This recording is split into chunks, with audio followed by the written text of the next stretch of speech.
नमस्कार दोस्तों, आप सभी का स्वागत है आपके अपने YouTube channel Ashok Chawla education hub पर।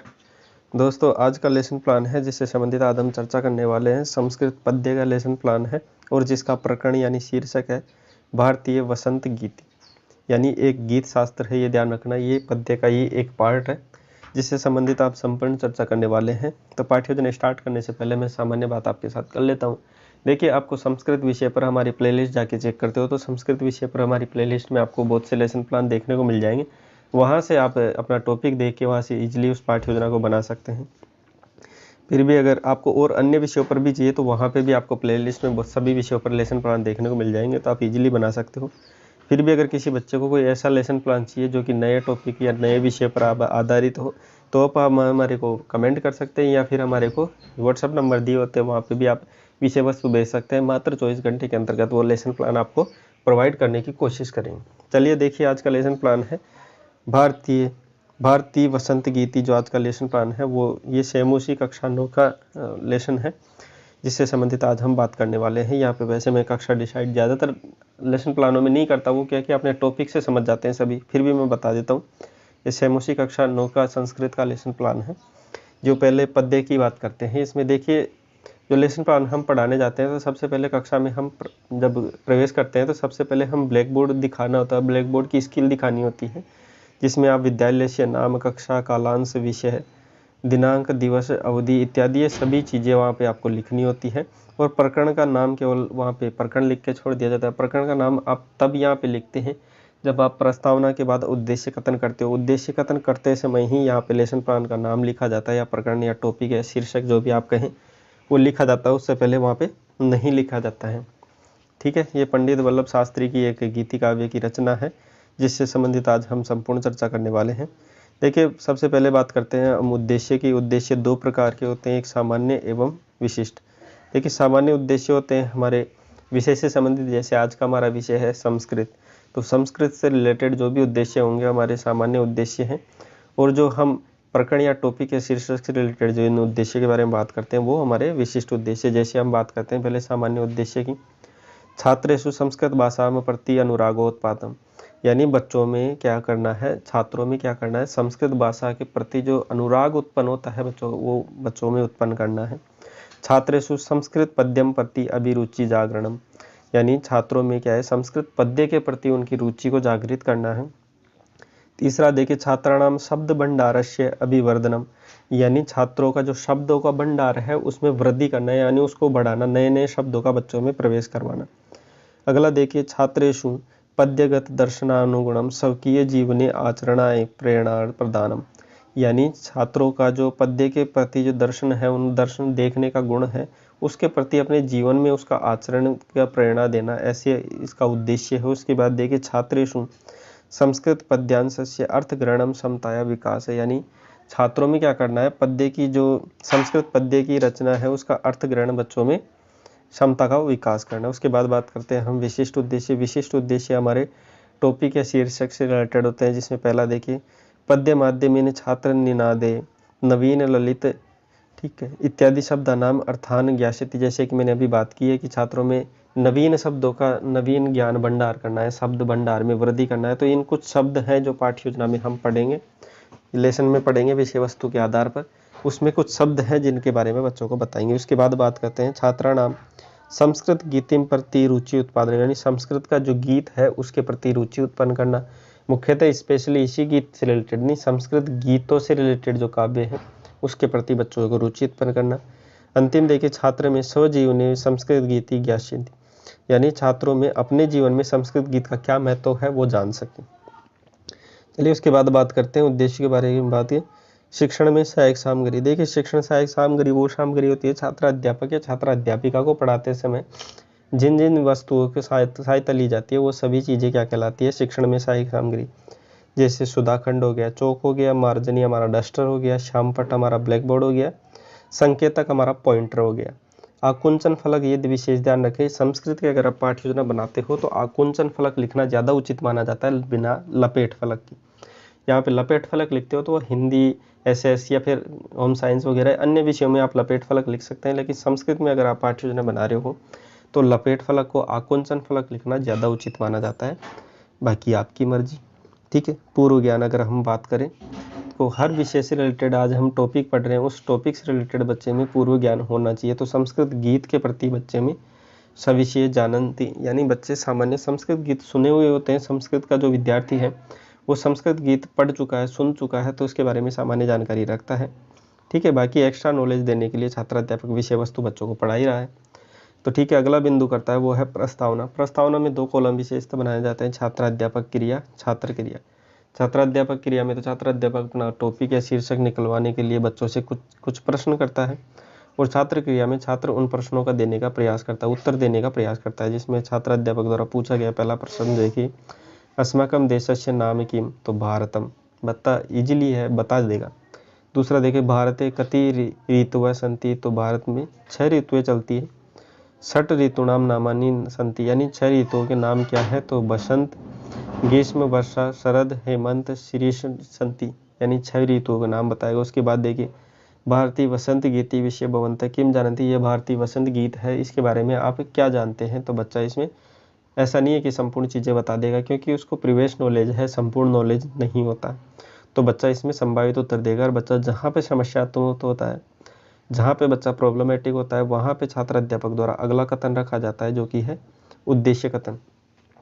उद्देश्य कथन में क्या करता है छात्र अध्यापक, टॉपिक होता है उसका उच्चारण करता है। और ये विशेष ध्यान रखना, जब छात्र अध्यापक उद्देश्य कथन करता है तभी आप ब्लैक बोर्ड पर प्रकरण का नाम लिखते हो, उससे पहले नहीं लिखते। तो प्रियांश छात्रा, प्रिय छात्रों, अद्य वयम, आज हम भारतीय वसंत गीति, भारतीय वसंत गीत है विषय, उसके विषय में विस्तृत अध्ययनम करिष्यामि, विस्तृत अध्ययन करेंगे, यानी विस्तार से अध्ययन करेंगे। ठीक है। ऐसा कहते हुए छात्र अध्यापक ब्लैक बोर्ड पर प्रकरण का नाम लिख देता है। और उसके बाद क्या करता है, अगला बिंदु करता है, जो कि है प्रस्तुतिकरण। प्रस्तुतिकरण में क्या होता है कि छात्र अध्यापक द्वारा विषय वस्तु को रखा जाता है। तो यहाँ छात्र अध्यापक कथन है, इसमें विषय वस्तु को रखा जाता है। ये भी ध्यान रखना, जो विषय वस्तु प्रकरण है वो पाठ्य योजना का सबसे महत्वपूर्ण बिंदु माना जाता है, प्रस्तुतिकरण। और छात्र कथन में छात्र क्या है, उन प्रश्नों का जो भी छात्र अध्यापक जो भी कुछ पूछता है उसको ध्यानपूर्वक सुनता है। बाकी इसमें कुछ चीज़ें रिलेटेड हैं वो मैं बताता रहूँगा। देखिए, प्रस्तुतिकरण में तो क्या करता है, छात्र अध्यापक है, सर्वेषु छात्रेषु पाठ्यपुस्तकस्य मध्ये पाठम उद्घाटयितुं निर्देशयन्ति, यानी छात्र अध्यापक क्या करता है बच्चों को कि प्रिय छात्रों, आप में आज हम जो पाठ पढ़ने वाले हैं उसको आप अपनी किताब को बाहर निकालो और उस पाठ को खोलिए, ऐसा निर्देश देता है।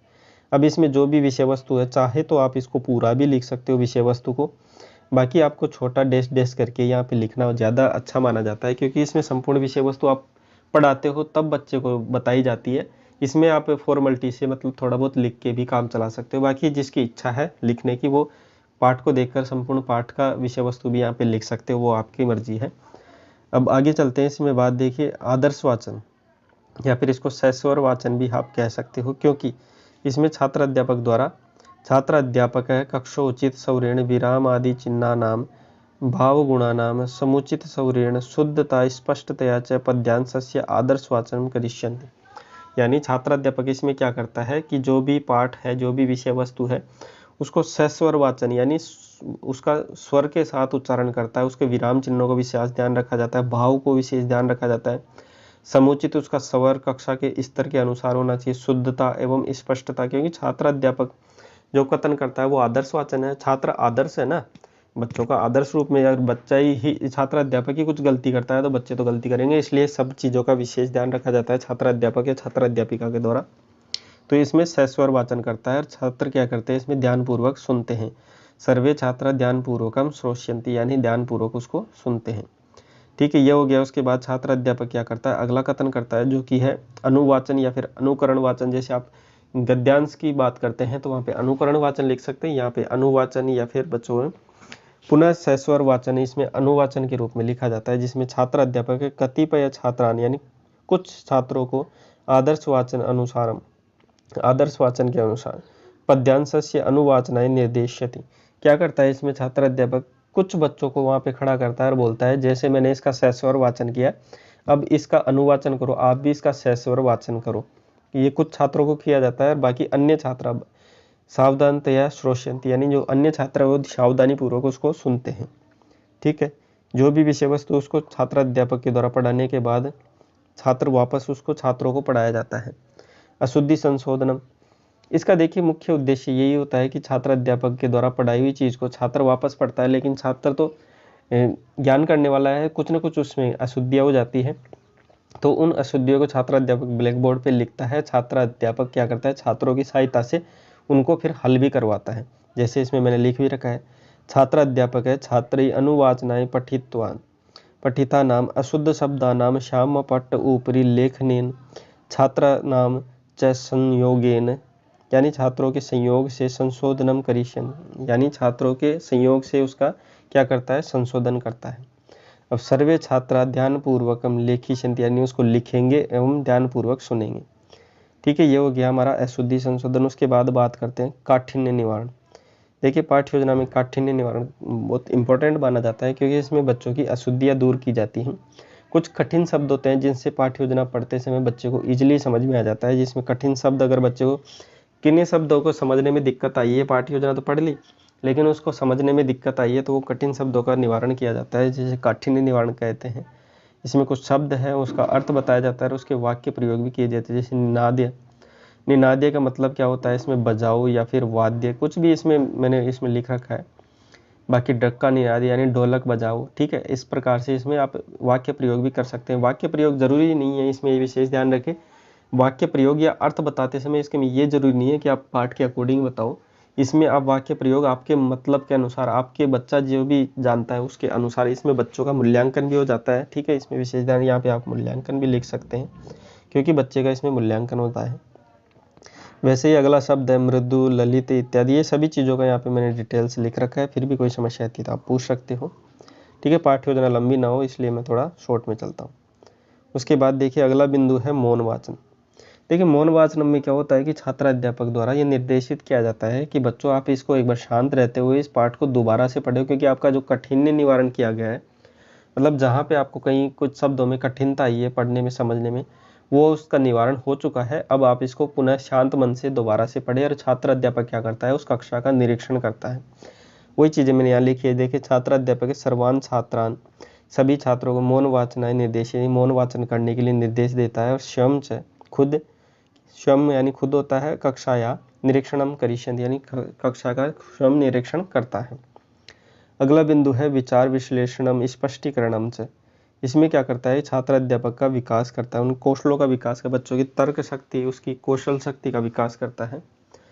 जिसमें कुछ प्रश्न, इसमें एक या दो प्रश्न इसमें ऐसे रखे जाते हैं जिसमें बच्चा उत्तर तो देता है लेकिन अच्छे से उत्तर नहीं दे पाता, तो छात्र अध्यापक क्या करता है, इसमें स्पष्टीकरण करता है। बच्चों का जो भी उत्तर है उसके माध्यम से स्पष्ट करता है कि आपको इसका मतलब ऐसे समझना है। ठीक है, इसमें देखिए छात्र अध्यापक पद्यांशस्य विचार विश्लेषणार्थम छात्रान कतिपय प्रश्नान पृच्छन्ति, यानी छात्र अध्यापक क्या करता है, पद्यांश का विचार विश्लेषण करने के लिए छात्रों को क्या करता है, कतिपय यानी कुछ प्रश्न इसमें पूछता है। जैसे बच्चों का इसमें विकास होता है, किसका, विचार का, तर्क का, कल्पना शक्ति का विकास होता है। ये ध्यान रखना, इनका विकास के लिए ये प्रश्न किए जाते हैं। क्योंकि बच्चा जो पढ़ता है उसका उत्तर देने का तो उसमें सामर्थ्य है क्योंकि पढ़ चुका है, लेकिन उसके बारे में कितना अच्छा और भी लिख सकता है ये जानने के लिए उसमें ये प्रश्न किया जाता है। जिसमें अगर बच्चे को नहीं आता है तो कोई दिक्कत नहीं, छात्र अध्यापक खुद से इसका स्पष्टीकरण करता है। जैसे पहला प्रश्न देखिए, कवि का संबोधित, कवि क्या संबोधित करता है, तो छात्र उत्तर देगा सरस्वती वंदना, यानी सरस्वती वंदना करने के लिए यहाँ पे संबोधित करता है। लेकिन छात्र अध्यापक या छात्र अध्यापिका क्या करती है, इसमें थोड़ा स्पष्टीकरण करती है, यानी थोड़ा और डिटेल से बताएगी कि नवीन वीणा निनादी, यानी नवीन वीणा का निनादीय करते हैं यानी बजाती है।